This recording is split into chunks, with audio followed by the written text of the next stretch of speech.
Hi there guys, I'm Cassie, part of L.J.C, and we're here down in Norton Heath interviewing Dean Finch and his infamous car Poppy. Hiya, I'm Dino and this is my 2009 Focus RS, otherwise known as Poppy. So Dean, tell us a little bit about what you do at the moment. Currently I work as a block operator in the demolition industry. It's quite a good job, I enjoy it, and it's enabled me to buy my dream car, which is my Poppy here. So what made you call her Poppy? Initially, when I first bought the car, having named every car that I've owned since I've been driving, I was looking for a name for it, and basically with each gear change she makes a nice bang, which also pops as well. I couldn't very well call her Banger, so I went with Poppy. Is your car your hobby? Most certainly, yeah. Since buying the car, it's kind of taken over my life. I know it sounds quite sad, but I became more involved in the car scene. You know, it pretty much dominates all of my spare time. And when I'm not working, I'm either playing with the car or doing something with the car. What made you buy the RS? Initially, I wasn't going to buy an RS. I was actually looking at a Vauxhall. At the time of purchasing the car, I was with a girl and we had some children. Unfortunately, we're not together anymore, but at the time we was, and I was looking for a family car. I went down to Vauxhalls and I was looking to get like a sports people carrier, but I wanted a VXR. So we went down to the Vauxhall dealers, and while I was in there just about to shake the guy's hand, I heard the noise of a powerful car with a dump valve, it sounded like. I turned round, looked out the window, and there was a white RS that sat at the traffic lights, and from that point the deal was over, because I was going to get a Ford RS. Within about 3 days I had one on my drive. Did you buy it brand new? No, I didn't buy it brand new. To be honest with you, I wasn't very sure of the specs and everything that was available. I just looked on the internet, looked for an RS, found one up in Huntingdon, went up to the showroom, there she was spinning round on the turntable. I walked in, bought it.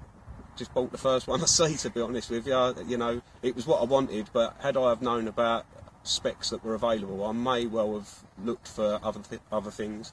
But no, I bought Poppy and I'm glad, and I wouldn't go back and I wouldn't change it. So how long have you had her for now? I've had her for 3 years now. I bought her standard, 305 brake, totally untouched. I got hold of it and mutilated it. So tell us then, what have you done to her so far? Well, basically, there's been a lot of modifications and it's changed an awful lot. I started off exhaust system because I wasn't overly happy with the tone. When I first drove the car, I was kind of disappointed. I was expecting Subaru sort of sound from this RS, and it certainly didn't have that. So I booked it in straight away for an exhaust. And in doing so, I was looking at websites and stuff, and like just checking things out really. But I bought the exhaust, and the turning point for the modifications for me, I went to an Essex RSOC meet, and Roger Hartigan was there with his white RS. It was a Pro 400, and when he popped the bonnet on that car, it changed my life, because I knew then that my car was not good enough for what I wanted, and I wanted it to look like that.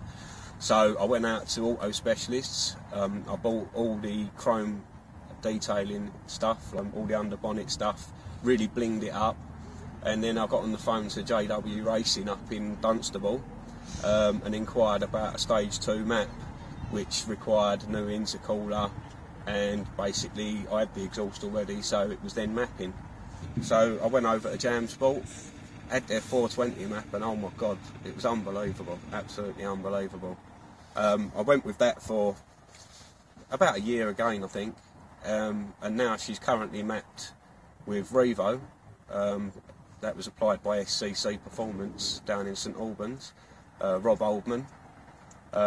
She's currently running their Stage 4 Plus map, which involved getting a new fuel system and bigger injectors once again. She's currently running 430 brake and 521 foot-pound of torque, which equates to about 709 newton metres of torque, so she's no slouch. My graphics, they were actually supplied by DMB Graphics. Obviously I'm sponsored by a company called Auto Specialists, who they manufacture the AirTech products, which is like a cooling systems product that's available for most Fords. Basically, I had a deal with Alan to do the sponsorship, and incorporated in that was the graphics. So yeah, I had them made by DMB Graphics, courtesy of Dave up there, and they was applied by Paul Doe of 64 Deluxe. Is there any particular reason you picked blue for your colour scheme? Do you know what? I can blame my mum for that. And when you look at the photos of these cars, you know, when the wheels are black, you can't see the wheels. It's like the wheels disappear. And I wanted something different. I wasn't used to having a car so wide, and I'd scuffed them up really bad. So I went to a company called Paint It UK, who are based in Billericay. My mum had already said to me, do you know what, that'd look nice in blue? So I was looking for a blue. But when I was looking, I couldn't find a blue that really jumped out at me. I turned round and there was a mountain bike in the corner of the room. And it just jumped out. I was like, that's the blue. And the guy was quite amazed, really. He was like, really? I said, yeah, that's it, that's the one.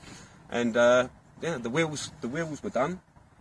But when I put the wheels on, it didn't tie in at all. Like the black and the white of the car, and then you had these blue wheels. It just didn't look right. So that was the point that the spanners come out, and things were starting to get ripped off the car. And that was when the paint got applied. Is your interior completely standard, or have you changed it at all? I've changed it a smidgen. When you look inside the RS, it's got quite a nice interior anyway. It was box fresh. When I got it, it was absolutely immaculate. The one thing I didn't like was the lights, the interior lights and stuff.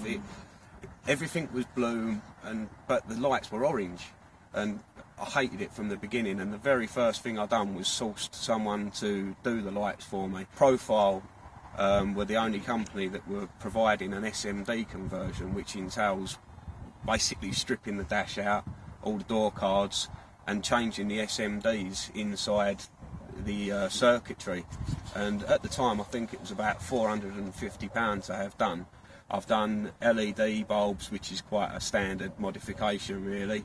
And I've also cut into the standard speaker system and applied a couple of subs in the boot. The rear seats are being extracted, roll cage is going in. We're going for the track slag look.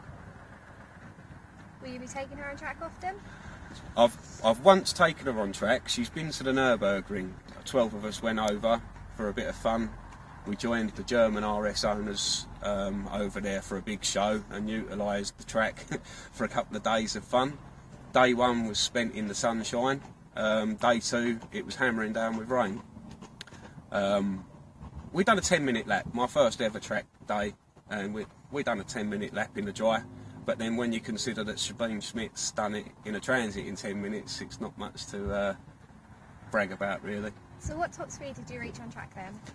On track, I suppose on the straight, there's a final straight, and I think it about 130 mile an hour, I would assume. I'm only guessing, but I'd say it was about 130. So, with your engine, is that still currently standard? Engine-wise, the engine is standard. It's just the bolt-ons. I've got a lot of bits and pieces that I've bought over the time. Injectors, inlet manifold, recirculating valve that's on the turbo.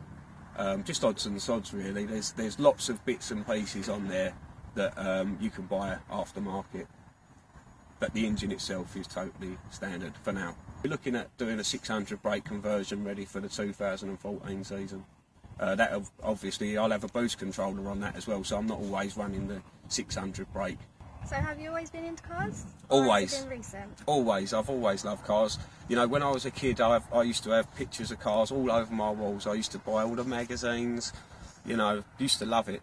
But I never really had the money to, you know, even when I passed my test, you know, I used to have a Mark II Escort. Actually, I wish I had that now still. It wasn't up until I was about 20 that I started getting decent cars. I spent the first 3 years of my driving career driving old buckets around, but you know, generally that was for insurance purposes and nothing else.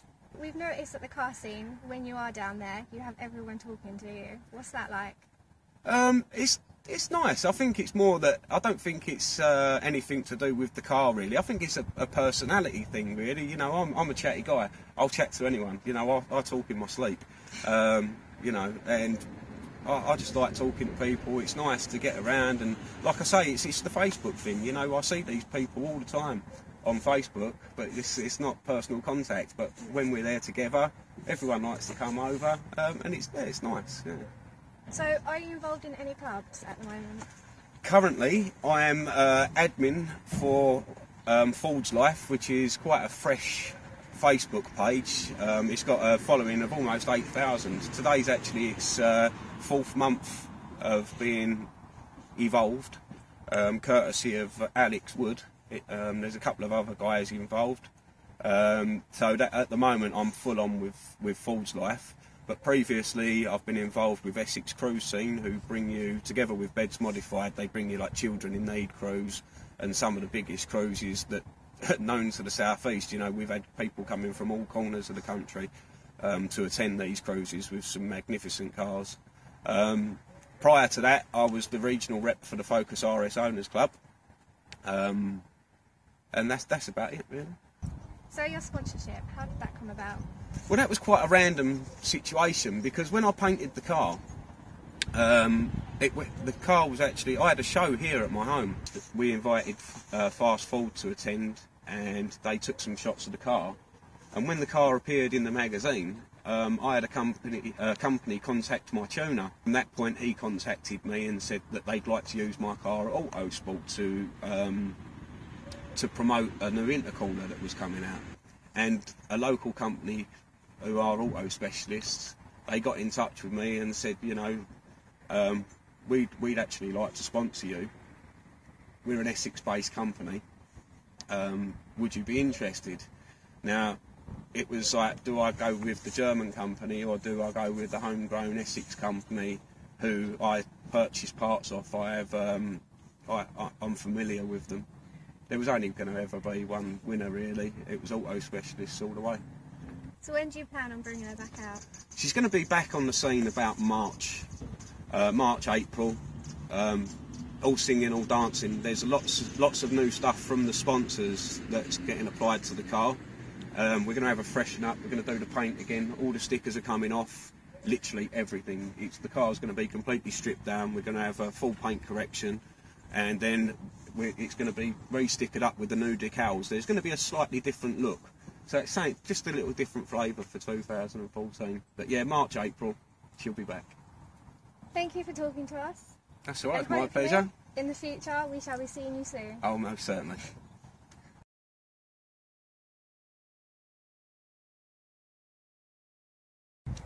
Right, if you see us out, you know, we're all over the place, so don't be afraid to approach us. We're nice people. Come say hello.